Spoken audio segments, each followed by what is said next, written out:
Assalamualaikum warahmatullahi wabarakatuh. Selamat pagi semua murid-murid. Baik, hari ini kita akan sambung pelajaran kita dalam mata pelajaran Bahasa Melayu tahun 2. Ya. Buku Bahasa Melayu tahun 2, jilid yang ke-2. Baik, sila buka buku masing-masing. Muka surat 11 dalam tajuk Jasa Nenekku Terhadap Negara. Kita masih lagi berada dalam tema jati diri, patriotisme dan kewarganegaraan. Dan hari ini kita belajar tentang kata tunggal. Dan kita akan teliti tajuk yang kita belajar ini dalam tajuk Jasa Nenekku Terhadap Negara. Baik, sebelum itu kita tengok dahulu di bawah ini, iaitu info bahasa. Apakah yang dimaksudkan dengan kata tunggal? Kata tunggal ialah perkataan yang terdiri daripada satu kata dasar yang mempunyai makna tersendiri. Jadi, apa dia? Contoh, cat, bola, jalan dan negara. Okey, jadi bila kita sebut kata tunggal ini dia tidak memerlukan imbuhan awalan ataupun imbuhan akhiran. Dia adalah kata dasar. Dengan kata dasar tersebut, dia mempunyai maksud yang tersendiri. Contohnya bila kita sebut cat, kita boleh faham apa itu cat. Bila kita sebut bola, kita boleh faham apa itu bola. Bila kita sebut jalan, kita faham apa yang dimaksudkan dengan jalan. Okey, baik. Kita tengok teks ini, Jasa Nenekku Terhadap Negara. Ini adalah perbualan di antara ibu dengan anak.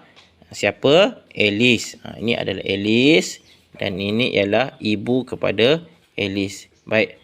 Mereka sedang berbual mengenai nenek Alice yang merupakan seorang pejuang. Okey, kita baca. Ibu, tolonglah bercerita tentang pengorbanan nenek kepada negara suatu masa dahulu.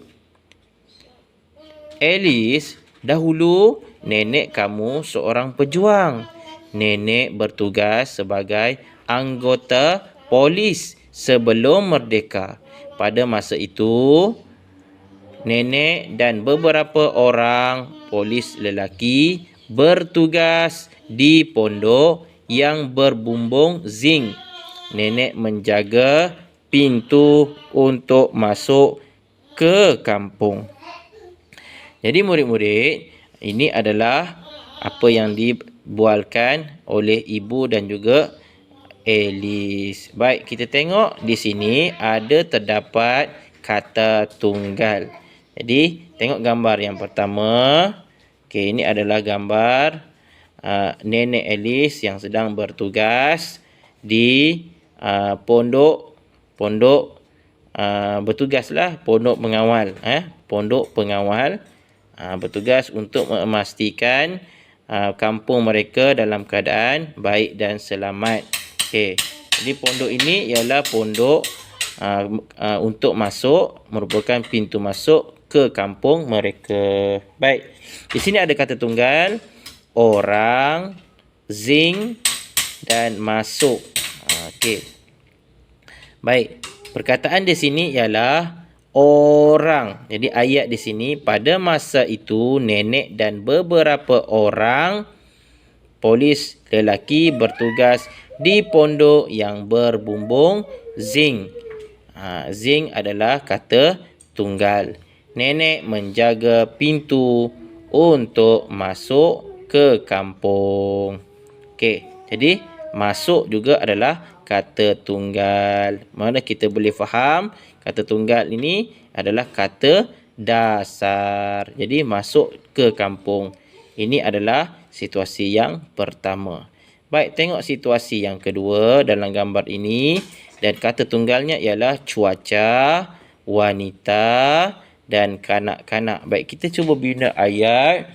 Sama ada satu atau dua ayat dalam satu atau dua ayat itu ada satu ataupun dua kata kata tunggal. Baik, yang pertama perkataannya ialah cuaca. Kalau kita lihat di sini, cuaca ada matahari di sini. Jadi ayat yang sesuai kita bina ialah pada hari tersebut cuaca sangat cerah.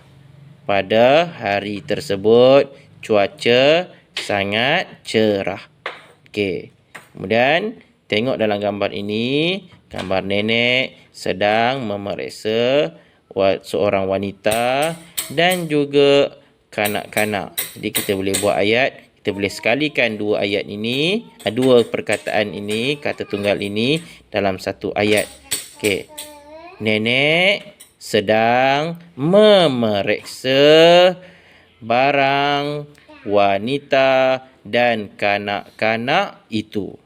Nenek sedang memeriksa barang wanita dan kanak-kanak itu. Okey. Okey, itu adalah gambar yang kedua. Baik. Gambar yang ketiga. Okey, ada perkataan kata tunggalnya doa, makan dan minum. Apakah ayat yang sesuai? Kita ambil perkataan doa dahulu. Okey, nenek berdoa. Okey, berdoa. Jadi kat situ dia tak boleh letak berdoa sebab ada kataan ber. Nenek membaca doa. Nenek membaca doa. Okey. Sebelum makan dan minum. Kita boleh sekalikan satu ayat. 3 perkataan kata tunggal dalam satu ayat. Nenek membaca doa sebelum makan dan minum. Okey, baik. Okey. Kita tengok pula gambar yang ketiga, yang keempat. Baik, perkataannya ialah duduk, pingat, bangga. Okey. Ini adalah gambar siapa ni? Okey, ini adalah gambar nenek ya. Nenek. Okey. Nenek sedang duduk di atas kerusi sambil memegang pingat. Pingat. Okey, kita buat ayat yang lagi satu. Nenek berasa bangga menerima pingat itu. Nenek berasa bangga menerima pingat itu. Okey, murid-murid, itulah adalah contoh ayat yang saya bina. Jadi murid boleh bina ayat sendiri. Jadi murid-murid dikehendaki bina ayat dan tulis di dalam buku tulis bahasa Melayu, sama ada bahasa Melayu 1 atau bahasa Melayu 2. Okey, itu sahaja kerja murid pada hari ini. Sekian, terima kasih.